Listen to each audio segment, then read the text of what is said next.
É agora. O mundo se pergunta: estamos mais próximos da cura da AIDS?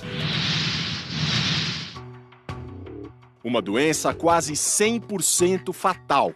Assim era a AIDS no começo dos anos 80. Um diagnóstico positivo para o vírus HIV era praticamente uma sentença de morte. Os números alarmantes da doença. Os médicos estão assustados com o aumento dos casos de AIDS. Em 2019, as notícias são bem melhores. Esta semana, numa das revistas científicas mais importantes do mundo, e num congresso em Seattle, nos Estados Unidos, foi anunciada a cura de um paciente com o HIV. Este brasileiro estava na conferência. Foi uma apresentação bastante impactante. Nossa expectativa daqui para frente na busca de um tratamento melhor e da cura dessa doença.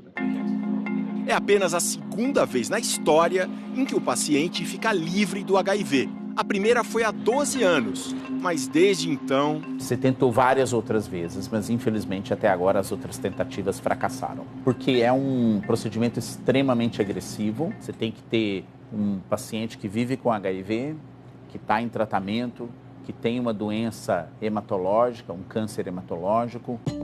No caso anunciado esta semana, o câncer hematológico, ou seja, câncer do sangue, era um linfoma, num paciente que também tinha o HIV.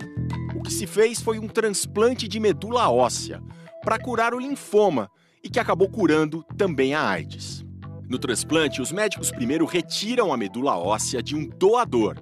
Depois, num procedimento muito agressivo, destroem o sistema imune do receptor. Você mata com a quimioterapia ou radioterapia. Então você não retira, você destrói. A medula do doador é, então, injetada no receptor. Você tem que destruir todas as células da medula óssea para você transplantar as novas células. Mas como esse tratamento funcionou para eliminar o câncer e o HIV? Vamos lembrar como o vírus age. Quando o HIV entra no corpo, ele ataca as chamadas células CD4. Elas servem para defender o nosso organismo contra doenças. O vírus precisa primeiro se encaixar num lugar bem específico chamado receptor. Ao grudar nesse receptor, o HIV consegue invadir a célula CD4 e vai transferindo o material genético dele, vírus, para a célula invadida. A célula CD4, que antes defendia o organismo, agora se transforma numa fábrica de vírus. E pode fabricar tantos, mas tantos, que acaba se destruindo. Com menos células CD4, o paciente enfraquecido fica sujeito a muitas doenças, que podem até matar. Mas algumas pessoas já nascem com uma mutação genética que protege contra o HIV.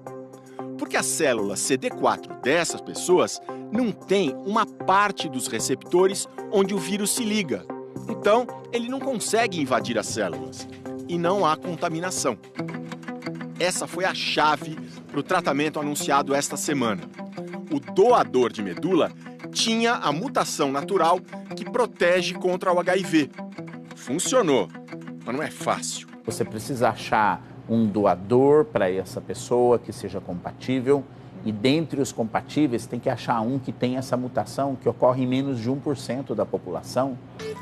A equipe inglesa que esta semana publicou a pesquisa, chefiada pelo médico Ravi Gupta, encontrou esse doador tão raro. O Dr. Gupta está em Londres e vai conversar com o Fantástico pela internet.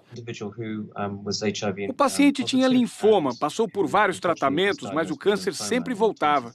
Decidimos fazer o transplante de medula. Como nossa equipe já conhecia o caso do Timothy Brown, procuramos um doador que tivesse aquela mesma mutação. Demos sorte, encontramos. Timothy Brown, citado pelo Dr. Gupta, foi o primeiro paciente curado do HIV, em 2007. Brown, além do HIV, tinha leucemia e também recebeu uma medula com a proteção natural contra o vírus da AIDS.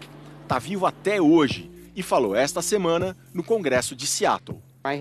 Meu caso prova que o HIV pode ser curado. No mundo, cerca de 37 milhões de pessoas têm o HIV. Só no Brasil, são 900 mil. Quem tem acesso ao chamado coquetel de remédios, normalmente preserva a qualidade de vida. Eles tomam um remédio, 1, 2 ou 3 comprimidos por dia, conseguem controlar a multiplicação do vírus, a defesa é preservada ou se recupera. A questão é que o coquetel deixa o vírus da AIDS dormente, mas não elimina de vez. Não tem um único paciente meu que vive com HIV que eu não me pergunta quando é que vamos ter a cura. Porque a doença ainda é muito cercada de estigma. Por isso, o estudo divulgado esta semana animou pacientes do mundo todo. Nossa, que maravilha, ele tratou o linfoma e se livrou do HIV, porque não é uma doença fácil. Eu estou diante de uma pessoa aqui em São Paulo que é um caso bastante parecido com o da Inglaterra. É uma pessoa que tem o HIV e descobriu recentemente que tem linfoma também. O HIV eu tenho desde 2007, são 12 anos. Quando você descobriu que você tinha linfoma? Eu descobri em agosto do ano passado. Eu achei interessante essa proposta da gente estar realizando isso, não sei, no futuro, aí quem sabe, né? Os estudos avançam. O que será que está acontecendo de mais moderno na medicina para o combate ao HIV? Uma linha de pesquisa importante: extrair células de defesa do paciente, alterar o DNA delas e depois injetar de volta. Modificar elas com engenharia genética e aí o vírus não entra mais e devolve para a pessoa. Outra área promissora, a terapia celular. Alguns anticorpos foram recentemente descobertos que têm capacidade de grudar no vírus e neutralizar ele com alta potência. Em 38 anos de epidemia, a ciência progrediu muito. Mas quem tem o vírus espera ainda mais. O ideal seria a cura, me livrar da medicação. Cada novo estudo publicado é um passo nessa direção.